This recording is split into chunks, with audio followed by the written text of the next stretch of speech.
Bueno, muchísimas gracias, buenos días. Hablo el último. Muchísimas gracias por la invitación a la Fundación, a la UNED. Es muy agradable para mí estar con amigos, con Pepe Tudela, con Sol, Otto y con José Sánchez. Por supuesto, con los ponentes que me han precedido y con los que tengo muy buena amistad. La verdad es que después de que Alfonso haya hablado, la verdad es que es como, ¿no? Roma ha hablado, ya para qué vamos a decir nada, a apostillar nada. Creo que ha provocado, ha tirado piedras al estanque. Creo que es muy interesante. Pero bueno, como me han invitado, algo diré, y también en relación a lo que, por educación casi, aunque yo creo que estamos esperando poder dialogar con él, ¿no? Ha sido, digo, delicioso estar aquí en Barbastro. Me encanta también este lugar, estoy fascinado y estoy seguro que pienso volver a recorrer los caminos.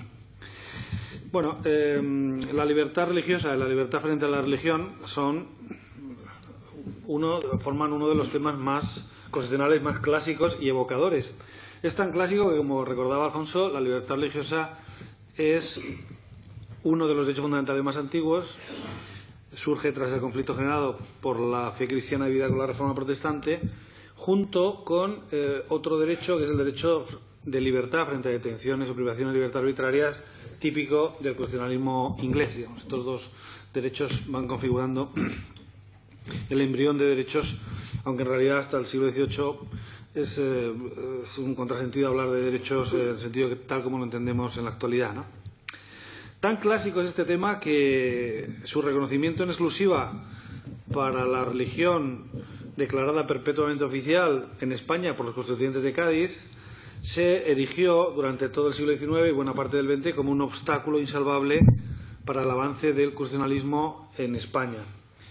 Larra, comentando el artículo de la Constitución de Cádiz, que decía que permitía la libertad de imprenta, lo que llamaríamos libertad de expresión e información, para la libertad política, la información política, pero no para la religiosa, decía eso es como decirle a un hombre, ande usted, pero con una sola pierna, ¿no? Ya Larra no lo veía muy claro. Es curioso, yo creo que no está suficientemente estudiado, pero es curioso contrastar cómo las ideas religiosas de matriz protestante, de tipo calvinista en particular, de tipo puritano, que es una escisión del anglicanismo, fueron decisivas para la conformación del constitucionalismo, en gran medida el constitucionalismo norteamericano y también el inglés. La primera constitución escrita es un texto inglés, el Instrument of Government de Cromwell, que era puritano. Es curioso cómo esta parte del protestantismo ha sido clave para la formación del constitucionalismo, de tal manera que en muchos aspectos el constitucionalismo es lenguaje religioso secularizado, como ya viera en su momento Carl Smith, ¿no?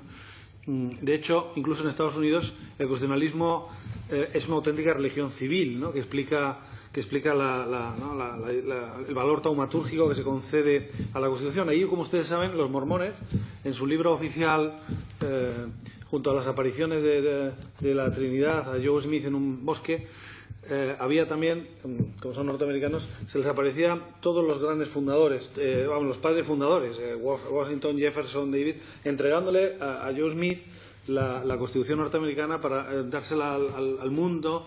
Es la libertad, el nuevo pueblo de Israel frente a la opresión europea, el viejo alianza, etcétera, ¿no? Y esto conforma en gran medida, eso explica por qué hasta los presidentes más secularizados como Clinton, etcétera, en las tomas de posesión y en sus discursos siempre hacen esas alusiones al destino providencial de Estados Unidos en el orden creador de Dios, ¿no? Estados Unidos es el nuevo pueblo elegido para llevar al mundo a la libertad, etcétera, etcétera, ¿no?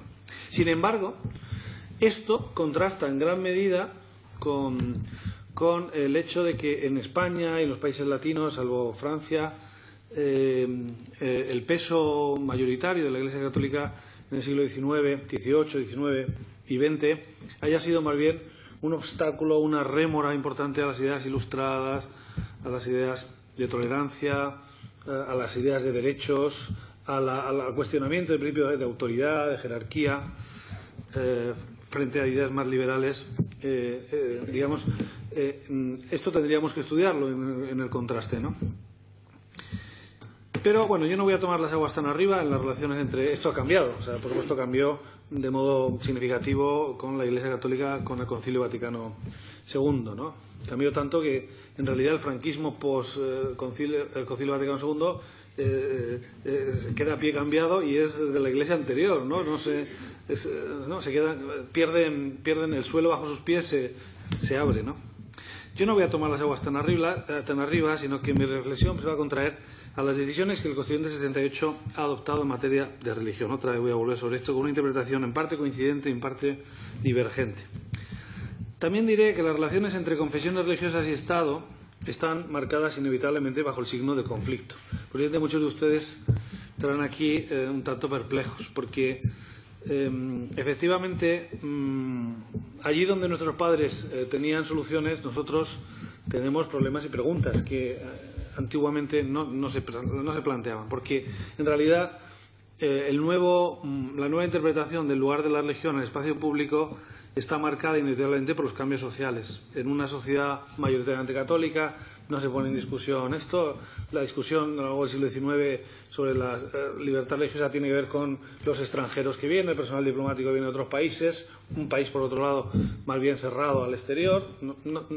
Bien, aquí no había problema realmente, ¿no? Pero la sociedad del año 2011 en España ha cambiado radicalmente. Es una sociedad pluriétnica, es una sociedad pluriética y efectivamente todavía mayoritariamente la población se confiesa católica, pero cada vez con una distancia abismal de las posiciones de la Iglesia católica administradas por la jerarquía católica, ¿no?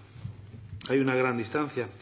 Hay también como cambio sociológico que tenemos que tener en cuenta para entender qué está ocurriendo también desde el punto de vista del derecho, ubi societas, ibi ius. Hay que también tener en cuenta el cambio de la percepción, la pérdida de prestigio, de credibilidad de lo religioso en nuestras sociedades occidentales y española en particular. Esto no ocurre en todo el mundo, donde efectivamente hay un revival de la religión. Pero nosotros estamos marcadamente... De hecho, hay un contraste tan fuerte que a veces eso genera nuevos conflictos. O sea, hay una gran parte del mundo, la mayoría geográfica del mundo, ha hecho de la religión un valor seguro frente a tiempos de incerteza e incertidumbre, ¿no? Sin embargo, los occidentales, los españoles, estamos arrojados a la intemperie, cada vez más descreídos, y esto provoca un choque, ¿no? Aquí, sin duda, el catolicismo ha perdido gran parte de su prestigio, de su credibilidad como una voz autorizada en la resolución de cuestiones morales y también de moral social, también en la dimensión política, y se percibe crecientemente la religión no como un bien valioso, incluso aunque durante mucho tiempo en la historia habría intelectuales que podían aceptar que ellos no eran creyentes, pero entendían que la opinión creyente de la Iglesia era una opinión a tener en cuenta. Cada vez más avanza la idea de que las opiniones eclesiales en general de la Iglesia no tienen nada interesante, nada útil, nada valioso que aportar al debate común, etcétera, ¿no? Hay una mirada más bien sospechosa y una pérdida de credibilidad específicamente intelectual, ¿no? Claro, esto contrasta con el hecho de que la religión es un derecho fundamental. Entonces, es un derecho fundamental y hay una decisión de fondo nuclear, hay un Big Bang, una decisión constituyente más bien positiva y más bien valorativa. Se concibe la libertad religiosa como un bien a proteger, como una dimensión de la libertad, ciertamente, es una dimensión. La Constitución, que por cierto no contiene una cláusula general de libertad, señala algunas de las manifestaciones más eminentes de la libertad, entre ellas está la libertad religiosa. Claro, la libertad religiosa, el problema es que parece que culturalmente nos está empujando a una interpretación más velada, más matizada, más restrictiva, pero de un derecho fundamental. Y esto casa mal, porque los derechos fundamentales tienden a expandirse a una interpretación lo más efectiva a su posibilidad. Y efectivamente, los derechos fundamentales, la libertad religiosa, tiene una dimensión pública, no solo privada, y tiene una dimensión colectiva y tiene puede tener ciertas dimensiones prestacionales que habrá que discutir en cada caso. Efectivamente, aquí el demonio está en los detalles. Lo que antes teníamos claros, ahora tendremos que verlo, ¿no? Y discutirlo, ¿no? Yo creo, Josep Pla escribió que uno de los errores más gruesos de nuestro tiempo es pensar que todo puede ser resuelto. Yo creo que aquí los conflictos son inevitables, estamos en frontera, lugar de frontera, ha dicho Navarro Valls, me gusta, frontera entre las confesiones, lo religioso y lo político, y en todo lugar de frontera hay conflicto. Yo creo que en los casos de conflicto se trata de llegar a un equilibrio razonable entre dos derechos igualmente fundamentales, la libertad de religión y la libertad frente a la religión. En este campo yo creo que ninguno de los dos jugadores posibles va a ganar por goleada, ¿no?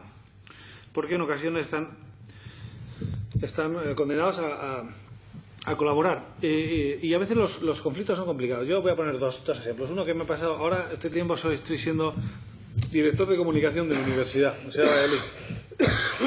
Una asociación de alumnos nos pide un lugar de la universidad, que es una universidad pública, para una performance de un cómico que se llama Leo Bassi, que seguramente ustedes conocerán, en el marco de una discusión sobre no sé qué asunto. Bueno, Leo Bassi hace un happening,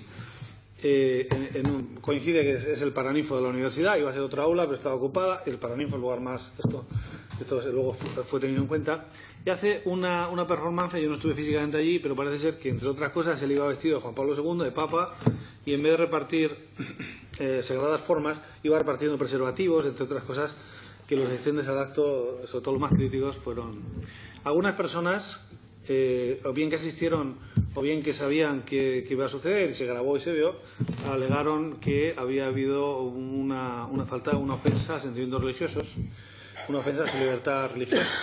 Se planteaba aquí el problema de si se puede desarrollar este tipo de acciones en un lugar espacio público como es la universidad. Esto normalmente no está ni pensado ni está regulado. Normalmente aquí las universidades pues van resolviendo como pueden, pero esto es un punto que hay que ver, ¿no? En algunas universidades están cerrando capillas, en otras no. En algunas hay capillas de culto, de un culto o de... En fin, ¿no? Esto nos obliga, digamos, este es un problema. El problema es hasta qué punto en un espacio privado, en un espacio público, perdón, se pueden llevar a cabo manifestaciones. Primero habrá que discutir si es cultural, si realmente tiene algún punto de conexión universitario, eso se discutía. Segundo, si efectivamente supone una ofensa religiosa, habría que ver qué órgano universitario podría decidir admitir o no, con la posibilidad de que esto fuera una censura previa, etcétera, ¿no? Yo, ahí la tesis que yo sostuve es que en la universidad pública, y en particular de Valladolid, hay una concepción muy amplia de la libertad de expresión y de las manifestaciones culturales. Una parodia puede formar parte de puede estar cubierta por esta manifestación, que no teníamos procedimiento. De hecho, no estaba regulado, no había procedimiento que estableciera qué órgano, con arreglo a qué procedimiento, bajo qué forma debiera decidir en estos casos, y por tanto carecíamos de cobertura para prohibir preventivamente, y además sería peligroso, porque ¿dónde ponemos el límite de la manifestación cultural? Oye, es esto. Había habido hace un año un congreso sobre la beatificación del Padre Hoyo, donde había habido varios obispos allí mismo, y en algún momento se habían puesto a rezar, etcétera, ¿no? Había algunos puntos. Tenemos una capilla católica, se abre un espacio allí donde nuestros padres tenían certezas. Cuando nos sabíamos las preguntas, sabíamos las respuestas, nos han cambiado las preguntas, ¿no? Un caso todavía de mayor calado, ¿no? En la sentencia del Juzgado de lo Contencioso número 2 de Valladolid, que falló hace 2 años, que la decisión de un consejo escolar de un colegio público, el Colegio Macías Picabea, de Valladolid, por cierto, Macías Picabea era un liberal, un ilustrado, de no retirar los símbolos religiosos católicos, violaba la prohibición de que ninguna confesión tenga carácter estatal y el derecho a no ser discriminado por razón de religión o creencia del artículo 14.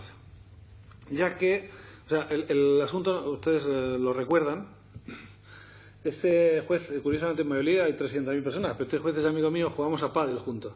Yo recuerdo que él me decía, estoy haciendo una sentencia que me parece que va a traer cierta cola. Esa sentencia fue comentada por el New York Times. Yo vi, por cierto, en tono muy crítico. Decía, bueno, Zapatero, o sea, como si el presidente Zapatero le hubiera dicho al oído al juez lo que debía haber puesto en la sentencia. Y por supuesto, si ustedes conocieran a mi amigo Alejandro, ningún iconoclasta, tampoco fetichista, pero no iconoclasta. Yo creo que la sentencia era muy razonable. ¿Qué ocurre? Vamos a ver.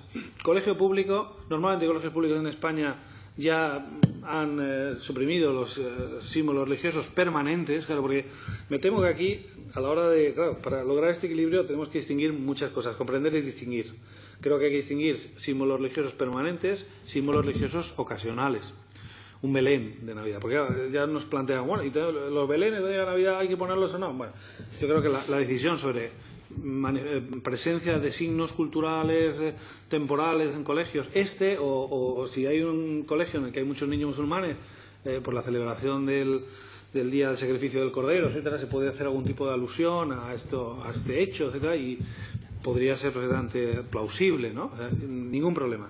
Pero símbolos religiosos permanentes en la escuela pública normalmente ya se habían ido retirando, pero en este colegio que se crea durante la República no se habían retirado. Y efectivamente un padre, que además era uno de los padres más impopulares del colegio, alguien ha dicho los derechos fundamentales y la libertad avanzan a costa de facinerosos o delincuentes o gente impopular, ¿no? Como la célebre enmienda Miranda, que le informan a un tipo de las razones de su detención. El tal Miranda era un delincuente de lo peor, ¿no?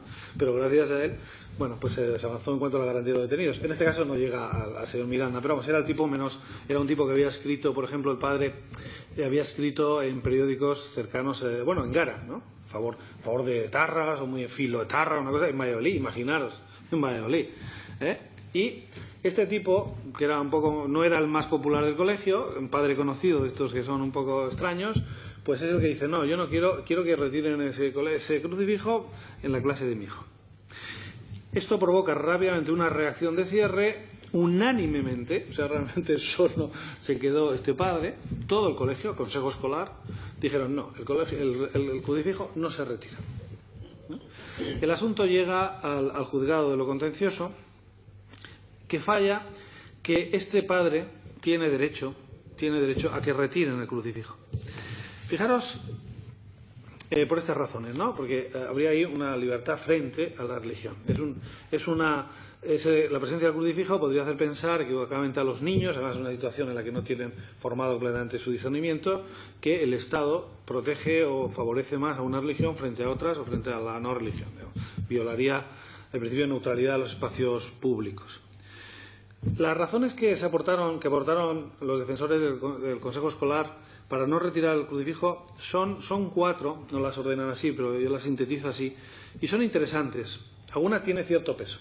En primer lugar, porque se han alegado también en otros procesos semejantes.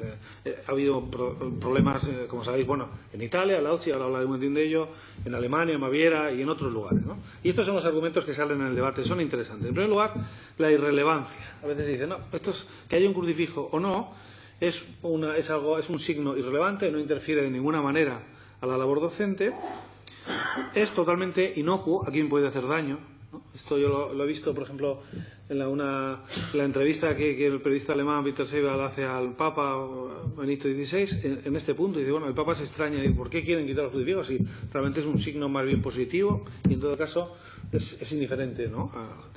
Segundo, el peso de la tradición histórica, el peso de la tradición, de la historia, porque no se trata de colocar símbolos donde no los había, sino de mantenerlos en un lugar donde han estado siempre, en este caso de los años 30. Habría aquí un acto de violencia, de arrancar un signo que estaba allí, que ha estado por tradición. Tercero, el arraigo social, el principio democrático, digamos, ¿no? La mayoría, en este caso la unanimidad de la comunidad escolar, Macías Picabea, los padres, los alumnos y los profesores querían que se mantuviera el signo religioso, ¿no? Lo cual además se relaciona con el 16.3, que ordena a los poderes públicos tener en cuenta las creencias religiosas de la sociedad española y mantener las consiguientes relaciones de cooperación, etc., ¿no? Y por último, otro argumento de peso, el de la secularización del signo religioso, ya que además del significado religioso del crucifijo formaría parte del acervo cultural, ¿no? Nuestra cultura se ha formado, la cultura secular. Ya a veces el tribunal, en la propia jurisprudencia, que coincido con Alfonso, es una jurisprudencia plagada de contradicciones y más bien atenta a no pisar callos, a no, y sobre todo bastante incoherente. No está a la altura, la jurisprudencia del tribunal sobre el 16 no está a la altura del tiempo histórico, es un poco vergonzante, ¿no?, en el conjunto, pero en alguna sentencia, ¿sabéis? Había una enfermera que pertenecía a una religión que descansaba los sábados y había pedido descansar los sábados y trabajar los domingos. Le dijeron que no, la despidieron, ¿no? El tribunal entendió que se descansa los domingos efectivamente, en origen fue por razones religiosas, pero ahora es por razones ya seculares, culturales, etcétera, ¿no? Ya se había secularizado, había perdido la dimensión más intensa, más aguda de carácter religioso, ¿no? formaría parte del acervo cultural. Ahora, tomando un café, uno de vosotros estaba hablando de bueno qué ocurre en España con las enormes, infinitas manifestaciones culturales de tipo procesiones, las que va a la corporación municipal, símbolos en los propios escudos. El de Aragón tiene a los tres, la cabeza de los tres moros, tiene Cerdeña, 4. El que tiene Cerdeña, ha habido también ahí, o sea, Cerdeña tienen ese también, que ocurre, eso es una discriminación de carácter, en este caso étnico-racial. Ya se ha planteado aquí. Bueno, claro, y se planteará. Ya se planteó en relación, yo lo recordaba, no puedo tenerme aquí, con el escudo de la Universidad de Valencia, donde figuraba la Virgen Sede Sapientiae, el claustro había decidido quitarlo, el Tribunal Nacional entendió que eso era razonable. En definitiva, el Tribunal Nacional entendió que los plenos de los órganos de mayor importancia de cada institución tienen libertad para decidir este tipo de cosas, ¿no? O sea, el principio de la mayoría. Lo que ocurre es que en relación a los símbolos religiosos, a la presencia de crucifijos, esto ha cambiado con la sentencia de la UCI, que de momento, como sabéis, es una sentencia de sala del Tribunal Europeo. Estamos pendientes de la sentencia de la gran sala, ¿no? Bueno, por tanto hay argumentos, se están aportando argumentos. A mí no me parecen convincentes. Un Estado no confesional es un Estado donde debe procurarse una exquisita neutralidad ideológica de los espacios públicos, como es la escuela pública, es un lugar privilegiado en este sentido. Una cruz, se mire como se mire, no es un signo irrelevante, entre otras cosas porque puede producir controversia. No se puede decir que es inocuo precisamente una sentencia que está resolviendo un conflicto. Si hay una sentencia que hay un conflicto y por tanto no es algo inocuo. Por otro lado, ni la historia ni las mayorías pueden pretender erguirse frente a los derechos fundamentales. No hay derechos, la mayoría no tiene derechos. Los derechos fundamentales son un triunfo frente a las mayorías, ¿no? El derecho de libertad frente a la imposición permanente, no ocasional, y en un espacio público además de una religión ajena, y el derecho a no ser discriminado por la confesión mayoritaria. Una cruz no es un signo neutral, sino confesional, presupone una homogeneidad cultural que ya no se da necesariamente. Y las minorías religiosas, ateos, agnósticos, etcétera, no pueden sustraerse a su presencia. El niño está condenado, o está subordinado a convivir con. Por otro lado está el artículo 27.3. Los padres tienen derecho a educar a sus hijos en las convicciones propias. Artículo del que se ha sacado petróleo en relación a la escuela, a la presencia de la modalidad confesional en la escuela pública, y claro que en este caso juega más bien en el sentido contrario, ¿no? Pero bueno, en conjunto, a mí me parece que la obligación constitucional de cooperación no habilitan la presencia de símbolos religiosos de cualquier confesión, tampoco los símbolos ateos, símbolos antirreligiosos en las aulas públicas, ¿no? Solo puede justificarse la presencia de símbolos religiosos en instituciones públicas aludiendo a razones estéticas, al valor patrimonial, a la inescindibilidad del símbolo, etcétera, de modo muy limitado, etcétera, ¿no? Fijaros que esto, yo lo digo con el máximo respeto, ¿no? Porque no significa impedir a ninguna confesión expresarse de modo pleno sus propias instituciones. En el ámbito educativo, con las escuelas concertadas y privadas, aunque aquí se da mucho, este país nuestro, ¿no? Muchos decían, joder, yo he tenido que ir a la universidad pública para ver crucifijos, porque he venido a una escuela de frailes y nunca vi una virgen, ¿no? O sea, bueno, puede haber de todo. Normalmente sí verán vírgenes y verán Cristos, pero bueno, en fin, ¿no? O sea que tampoco es tan claro.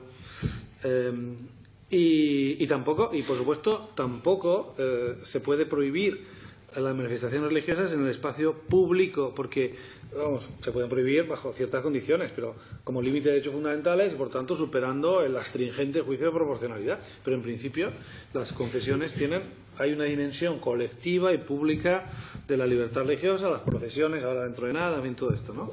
Prohibir una procesión viola, desde mi punto de vista, el artículo 17. Otra cosa es que uno quisiera procesionar de cualquier modo, a cualquier hora, en cualquier fin, ¿no? Hay otros derechos fundamentales en presencia y hay que equilibrar, hay que ponderar. Tampoco significa que los alumnos de una escuela pública no puedan portar símbolos religiosos, pueden llevar la cruz, pueden llevar la kipá, pueden llevar el pañuelo islámico escrito sobre esto. En principio el pañuelo, otra, además dudas sobre el hijab. Incluso en España tienen el derecho a recibir formación religiosa propia en la modalidad confesional, que eso ya es un punto verdaderamente controvertido, ¿no? Controvertible, por lo menos, ¿no? De modo que a mí me parece que es injusto decir que con la retirada de crucifijos, que además se ha producido de modo muy aislado, en casos muy limitados, se expulsa a las religiones de la escuela y se las confina al interior de la sacristía, ¿no? Bueno, sabéis que esta sentencia ha sido recurrida y hay una sentencia posterior del Tribunal Superior de Justicia de Castilla y León, la Sala de lo Contencioso Administrativa, que hace una interpretación inteligente en clave más bien simpática a la presencia del crucifijo en la escuela. Aquí ha habido como dos intentos, dos vías para intentar evitar la retirada de los símbolos. Una de ellas es toda esta idea de la tradición, de la secularización, ¿no? El Consejo de Estado italiano había hablado de los crucifijos en una sentencia, en una decisión de hace unos años, que habría que distinguir entre el crucifijo, cuando está el Cristo en la cruz, que sí tendría valor confesional, de la cruz sin el Cristo, que no tendría valor religioso, digamos, ¿no? A mí me parece una sutileza italiana digna de mejor causa, ¿no? Es decir, bueno, es un poco, se ha secularizado el signo y tal, ¿no? Es la expresión de nuestro pueblo, digamos, ¿no? Esto lo hemos oído. Incluso aquí, a veces hay ribetes hasta un poco xenófobos, como diciendo, bueno, si nos quitan esto, somos los de aquí, en realidad nos piden esto los que vienen de fuera. O sea, aquí hay un punto también, en todo caso, un poco evangélico, ¿no? ¿No? Los españoles, nosotros, hay un nosotros y un ellos, como si el nosotros y un ellos estuviera predeterminado de una manera muy clara hacia el pasado y hacia el futuro, ¿no? Y más bien no considerando que en realidad el nosotros y ellos cambia, ¿no? En fin. Bueno, eso fue un expediente, pero ese es el que hubiera utilizado. Eso, en el lenguaje técnico, el argumento es que la utiliza la sentencia, dice: nuestra Constitución, por supuesto, establece la separación entre Iglesia y Estado. Ninguna confesión tendrá carácter estatal. Artículo 16.1, que en realidad tendría que decir el Estado no será confesional. Eso sería más preciso. Pero viene a reflejar esa idea. Eso es una cosa. Y otra cosa que refleja la idea, el Estado no puede tener fines, los fines estatales no pueden coincidir con los religiosos, con los de una religión en particular. Pero luego el artículo 16.3, que realmente el punto no, porque ahí hablaba de las enmiendas Ríos, es un artículo que está en contradicción, en tensión dialéctica, en contradicción consigo mismo, igual que es un artículo necesitado de psiquiatra, como el artículo 27 y otros, ¿no? El apartado tercero, ese mismo artículo, pues habla de las relaciones de cooperación, tendrán en cuenta los principios y tal. Entonces, dice la sentencia, y lo han mantenido muchos tribunales, una cosa es la separación Iglesia-Estado y otra cosa es la neutralidad estatal hacia lo religioso. El Estado español no es neutral, sino que valora positivamente lo religioso como manifestación cultural y como ejercicio de derecho fundamental, como valora las manifestaciones culturales, subvenciona el arte, el cine, los teatros, el deporte, subvenciona el asociacionismo de otro tipo, etcétera. Y por tanto también el religioso. De tal manera que aquí se vendría a distinguir entre lo que aquí en realidad cada autor utiliza laico-laicista de una manera, pero bueno, habría un sentido. La interpretación muy dominante también en los tribunales es España es un estado de separación, pero como valora positivamente lo religioso, está obligado por deberes prestacionales, es un estado laico, pero no laicista. Un estado laicista sería el modelo francés, el modelo norteamericano, el mexicano, de radical separación entre el Estado y la Iglesia, que por supuesto no habría. Pero la comprensión, digamos, el Estado no sería neutral ideológicamente hacia fenómenos religiosos, sino que lo valoraría positivamente. Esto, en relación al punto del crucifijo, ya no le vale a la sentencia, porque tiene en cuenta el AUSI, que es la sentencia del Tribunal de Derechos Humanos, que dice que en realidad viene el argumento muy semejante al del juez de lo contencioso número 2 de Valladolid. Dice, no, esto es imponer un símbolo a alguien que no es creyente y tiene que haber una neutralidad ideológica en el espacio público. Y entonces, el argumento que utiliza el Tribunal Superior de Justicia de Castilla y León para evitar la retirada, por lo menos la retirada indiscriminada, decir, bueno, entonces lo que cabe entender es que como solo se plantea este asunto allí donde hay conflicto, solo cabe proceder a la retirada del crucifijo estrictamente en las aulas donde lo pida algún alumno, pero no en el resto. O en las zonas comunes donde lo pida algún alumno, pero no en el resto. Por tanto, mientras no lo pida un alumno, no se retiran los crucifijos. ¿O comprendéis el expediente para intentar no...? Esta sentencia que es una manera de... Ya sabéis que la sentencia en Alemania, la sentencia bávara fue, tener un crucifijo viola la Constitución, pero en realidad, para evitar la imposición de una minoría que quiere retirar el crucifijo frente a la mayoría que a lo mejor quiere mantenerlo, lo remitimos a la decisión de la mayoría del Consejo Escolar, del claustro de la universidad, que es la doctrina que habíamos recibido aquí en España, ¿no? Bueno. En esas estamos. Esta sentencia fue recurrida en amparo ante el Tribunal Constitucional, pero el abogado la presentó tarde y, por tanto, demanda extemporánea. Nos vamos a quedar sin saber qué dice el Tribunal sobre este particular, ¿no? Bueno, yo creo que mi tesis es la siguiente. La idea que yo voy a llamar de laicidad débil, yo creo que España, la configuración constitucional del fenómeno religioso es la de un Estado laico débil. Hay una confesionalidad, o sea, hay una laicidad debilitada, ¿eh? La idea que llamaré de laicidad débil, de que de la Constitución se deriva necesariamente una función estatal promocional de lo religioso, idea confirmada en gran medida por los acuerdos con la Santa Sede y con la Ley de Libertad Religiosa, el concepto de notorio arraigo, no es, en contra de lo que piensan algunos autores, inconstitucional. Por ejemplo, hay algunos autores, mi maestro Dionisio de Amazares, ¿no?, que es un gran, casi un apóstol de la laicidad en estos temas, me dio clase en Valladolid, un magnífico y además amigo y admirado maestro. Le vamos a dar el honoris causa en Valladolid dentro de poco. Evolucionó, por cierto, evolucionó. Hay un Llamazares 1 y un Llamazares 2. A mí me explicó lo que os conté antes de que España es un Estado laico pero no laicista, pero luego fue evolucionando. Llamazares piensa que los acuerdos con la Santa Sede son inconstitucionales, violan la Constitución, ¿no? Yo eso no lo creo, no lo creo. Pero, en contra de lo que opinan otros, la idea de esta laicidad débil, con este sentido de promoción de lo religioso, no es la única constitucionalmente posible. Aquí se produce un fenómeno curioso. Fijaros, en el desarrollo de los derechos fundamentales, normalmente las leyes que los desarrollan se convierten, por extensión, en normas con valor cuasi constitucional.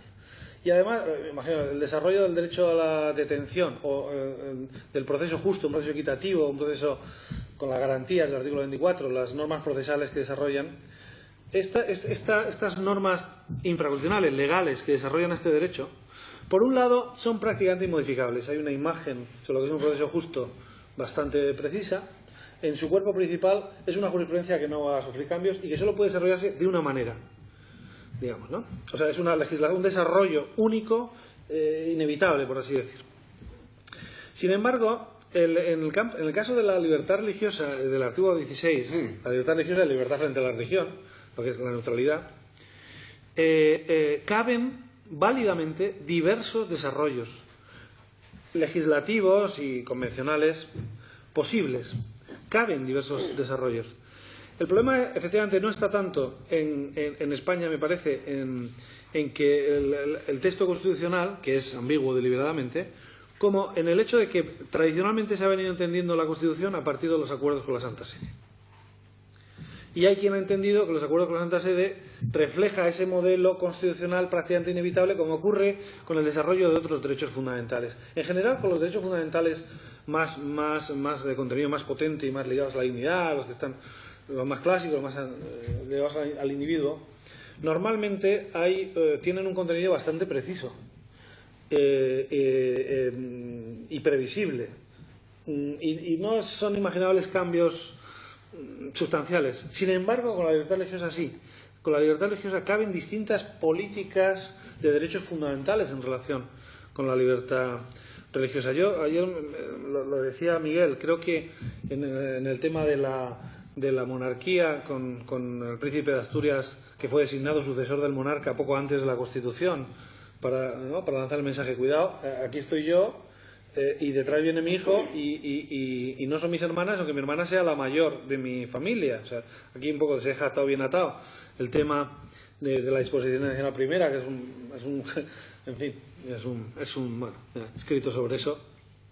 Es un cuerpo realmente bastante extraño en una Constitución y el reglamento de los derechos históricos forales, tal como se han venido entendiendo además, que sabéis que esa disposición adicional primera es la que permite que el nacionalismo vasco entienda que en realidad, un entendimiento confederal, ¿no?, que son una entidad política equiparable al Estado español y que hay un pacto reconocido a través de la disposición nacional en la que virtud, o sea, como de autocesión de competencias, pero que son originarias, son preconstituyentes y metaconstituyentes. O sea, un punto, pero eso nos venía ya dado, el constituyente tuvo poco que decir ahí.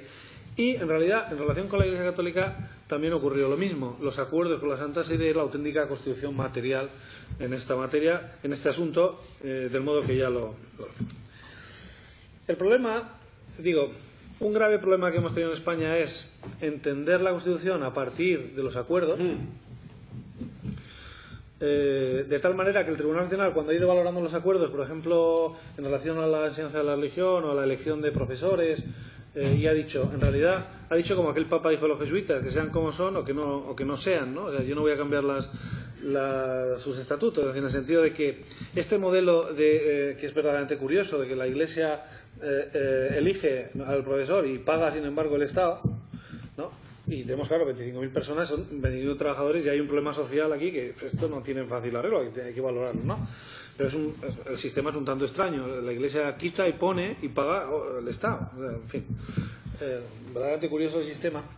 El Tribunal Nacional dice, no, claro, a partir de los acuerdos con la Santa Sede, esto debe ser así, porque es una modalidad confesional, lo cual no significa que la religión sea una catequesis, pero como mínimo es una modalidad de enseñanza simpática, especialmente simpática con el fenómeno religioso. Es una modalidad confesional, impartida por alguien que obtiene una misio canónica, un permiso del ordinario del lugar, etcétera. O sea, hay un nombramiento, hay un ministerio, etcétera. O sea, entonces y el Tribunal Nacional dice, bueno, esto nos viene dado en el acuerdo, y entonces esto es constitucional. En realidad el Tribunal se niega a examinar el acuerdo a partir de la Constitución al revés, entre otras cosas porque el Tribunal Nacional nunca ha considerado inconstitucional un tratado internacional con carácter posterior a su ratificación. Examinó dos tratados antes de su ratificación y tenían que ver con la Unión Europea, pero realmente es muy traumático que el Tribunal Nacional reconozca, aunque puede, reconozca a posteriori un tratado internacional, porque esto genera problemas importantes, ¿no? Bueno, digamos, primer problema tradicional que arrastramos es el entendimiento de la Constitución, del artículo 16, a partir de los acuerdos con la Santa Sede, y no al revés. Segundo problema que ha ocurrido en España, hay que, incluso en las posiciones laicistas, que yo interpreto que hay un laicismo más liberal, según el cual debiera producirse una mayor separación entre el Estado y la confesión, especialmente católica, la mayoritaria, que tiene más privilegios que el resto, pero también con el resto. Pero hay un laicismo que yo llamaría más democrático, más republicano, más democrático, que yo creo que además es el que en esta materia es el que va ganando posiciones, siempre ha sido el dominante, que lo que ha hecho es considerar que hay que limitar el papel de la religión en el espacio público, pero lo que hay que hacer sobre todo es extender los beneficios, ventajas, privilegios de la Iglesia Católica a todas las demás confesiones. Esa estrategia, si la religión fuera una mancha, perdonen la metáfora, la primera postura sería partidaria de lavar el vestido, la segunda de extender la mancha a todo, convertir a todo el vestido del mismo color que la mancha, ¿no? Y esa es un poco, esa es una contradicción bastante insalvable para todos los que defienden posiciones, ¿no? Pues más bien con un entendimiento más laico de la Constitución, una interpretación más laica. Digamos, Alfonso, yo pienso, no me dejaré mentir, que estaría en la primera de las posiciones, pero hay muchas, y desde luego en posiciones progresistas en España, más bien me da la impresión que la mayoría está por la otra labor. O sea, de hecho, la abortada ley de libertad religiosa más bien iba en la clave de extender a musulmanes, etcétera, avances de libertad, en fin, que tenía la Iglesia Católica, lo cual eso plantea muchos problemas. Bueno, por tanto, a mí me parece, la idea de que del artículo 16 se deriva una función estatal promocional, o sea, que el derecho de libertad sería no solo un derecho de libertad religiosa en el sentido de autonomía, sino prestacional. Esa idea no es, me parece, inconstitucional, ni tampoco es la única constitucionalmente posible, es una entre otras posibilidades. O sea, por supuesto que cabría, yo entiendo, los acuerdos no son inconstitucionales, pero se podría perfectamente denunciar esos acuerdos, llegar a otro tipo de soluciones, se podría perfectamente quitar la modalidad confesional de las religiones en la escuela pública, y eso no sería inconstitucional, ¿no? Bueno, voy acabando. Segunda idea. Creo que la tesis de la laicidad, que ya podríamos llamar fuerte, a la francesa, no es en España constitucionalmente posible sin modificar la Constitución. Yo creo, en contra de la interpretación que hace en este punto Dionisio de Mazares y otros profesores de su escuela, no es posible leer el artículo 16 en francés. El artículo 16 de la Constitución dice lo que dice. Dice lo que dice. Aquí, como en España tenemos el problema de que somos incapaces de reformar la Constitución, nunca hemos reformado constituciones. Aquí las constituciones solo nacen después de haber asesinado a la anterior, ¿no? Entonces, como no somos capaces de reformar las constituciones, que habría que reformarlas, no pasa nada. La alemana tiene más de 56 reformas y no solo no pasa nada, el problema es que encima las constituciones se van perdiendo conexión con la realidad y cada vez se va perdiendo densidad normativa y tenemos un grave problema aquí, ¿no? O sea, habría que reformar la Constitución. Yo creo que si no se reforma en todo caso la Constitución, lo que no se puede hacer es interpretar la Constitución haciéndola decir lo que la Constitución de ninguna manera dice. Esto es una especie de mutación constitucional que yo creo que es impermisible. No se puede leer. Bueno, voy a ir acabando. Tenía muchas cosas que decir, pero voy a acabar ya. España es un Estado laico, no es un Estado laicista tipo francés. De todos modos, yo he estudiado un poco la laicidad francesa, porque es un concepto realmente muy seductor, muy interesante. En Francia, yo le decía, lo digo muchas veces a Alfonso, la laicidad es una leyenda urbana, no existe. No existe en ningún país, ni tampoco en Francia. Francia, la laicidad es un negocio maravilloso para la Iglesia Católica. Los obispos franceses no cuestionan la laicidad. Entre otras cosas, porque todos los bienes de culto católico anteriores a 1905, la Catedral de Notre Dame y esas maravillas catedrales góticas, fueron confiscadas en 1905. Eso no gustó, eso hace daño. Aquí hubo otras confiscaciones. Por cierto, lo del trato favorable, prestacional y financiero a la Iglesia durante mucho tiempo, el siglo XX, se vinculaba a la desamortización y a la compensación. Era un epifenómeno de la memoria histórica. No, ya está la memoria histórica, ¿no? Nos sale carísima. Pero bueno, eso ya está solucionado, ¿no? Pero bueno, no sería un argumento válido. Pero en Francia, es verdad, confiscan los bienes, pero en la actualidad son bienes estatales adscritos preferentemente al uso católico. No solo, es verdad, te pueden hacer un concierto, pero aquí también en una catedral te hacen un concierto.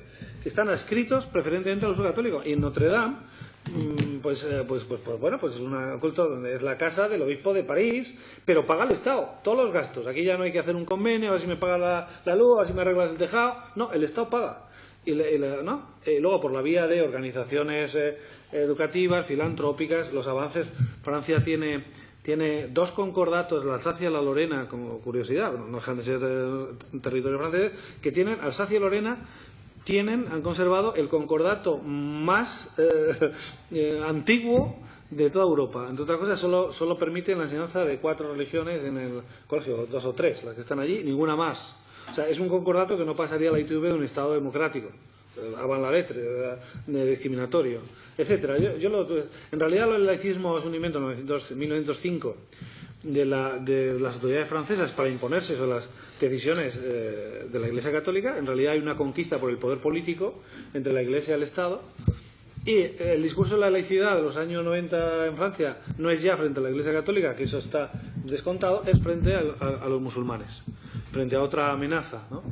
En un contexto en el que las autoridades no habían tenido en cuenta las creencias, claro, que hay muchísimos musulmanes en Francia. Y claro, fijaros, ayer hablaba Miguel Revenga de una tesis de Víctor de Salamanca. Esa tesis también estuve yo. En la tesis es ejemplar.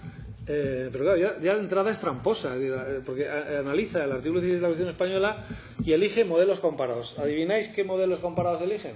Estados Unidos y Francia. Ya la propia elección ya nos está diciendo por dónde va o qué quiere, ¿no?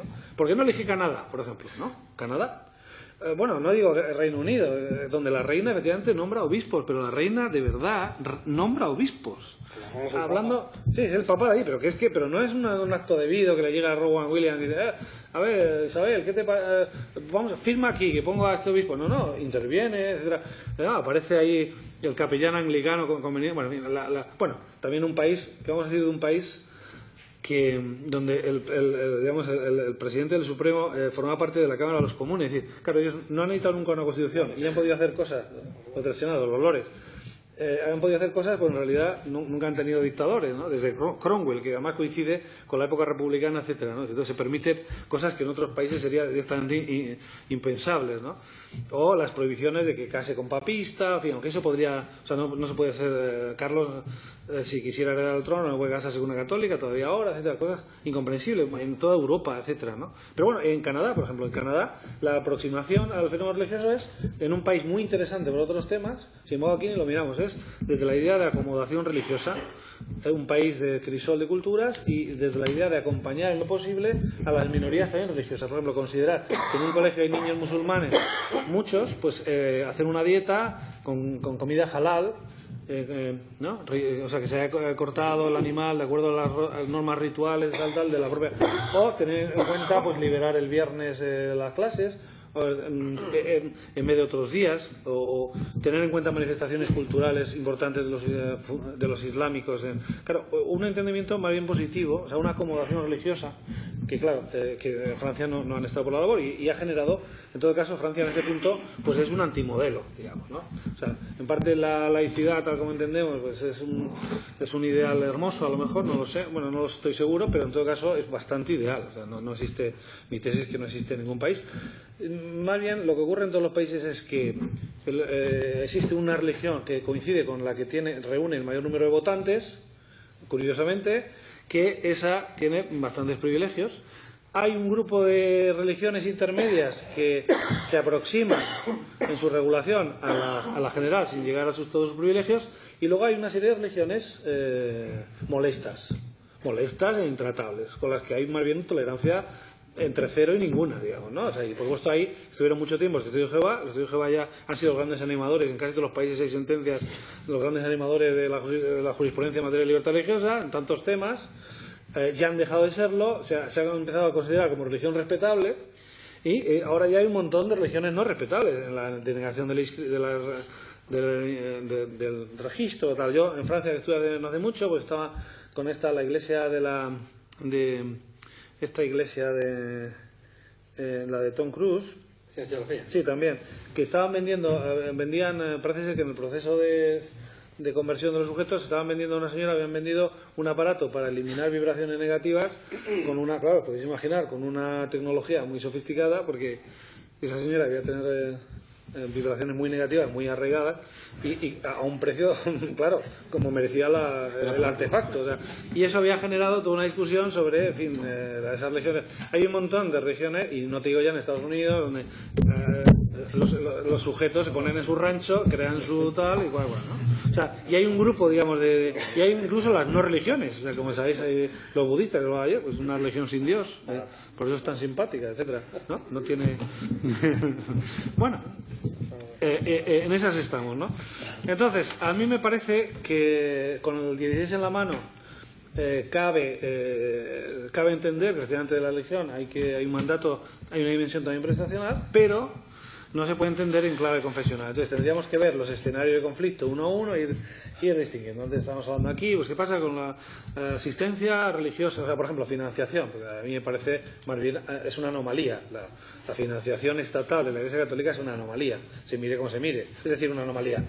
Creo que se permite porque la Constitución en este punto se vincula al acuerdo con la Santa Sede en naturaleza económica, pero yo creo que es un asunto a revisar. Incluso de las propias posiciones eclesiales siempre se ha dicho no, vamos a la autofinanciación, aunque yo creo que ya hace años que ya se ha negado esa posibilidad. En fin, otra cosa es que financiación, patrimonio artístico, por supuesto que sí, actividades sociocaritativas, por supuesto, en la medida como otros grupos. O sea, esto nos obliga, quiero decir, del artículo 16 se derivan distintas políticas religiosas, no solo la que hay, aunque la que hay no es inconstitucional. A mí tampoco es la que más me convence. Creo que hay una inercia aquí que debemos superar, y que creo que es una inercia que debemos superar no solo por el interés de todo el Estado, es decir, de que haya muchas personas que se sientan que son discriminadas. Yo creo que efectivamente en España a los no católicos se discrimina, sino también desde el punto de vista de la propia pureza de la propia confesión, que efectivamente le viene bien separarse del poder político. O sea, A mí particularmente me gustan mucho más los países de tradición católica donde el catolicismo es minoritaria. Creo que son mucho más interesantes las posiciones, más libres, más auténticas, más evangélicas. O sea, que yo creo que es algo que finalmente, a pesar de las apariencias, le viene bien a todo el mundo, ¿no? Lo que pasa es que el discurso en este punto eclesial sobre la idea de relativismo y de persecución, etcétera, es muy agudo y no, en España, como os decía también, dado que el factor religioso ha sido un factor retardatario del avance del cuestionalismo, lo cierto es que prácticamente el carácter laico o no de las personas es uno de los elementos que distingue a un partido más conservador o un partido más progresista. Se ha convertido en esto porque si miráis las políticas económicas, las políticas de tal, hay como 3 o 4 clavajes, claro, solo 3 o 4, pero uno de ellos es este, la mayor sensibilidad hacia... O sea, bueno, en definitiva, así estamos. Me temo que os he trasladado preguntas, dudas y dificultades y ninguna solución. Muchísimas gracias.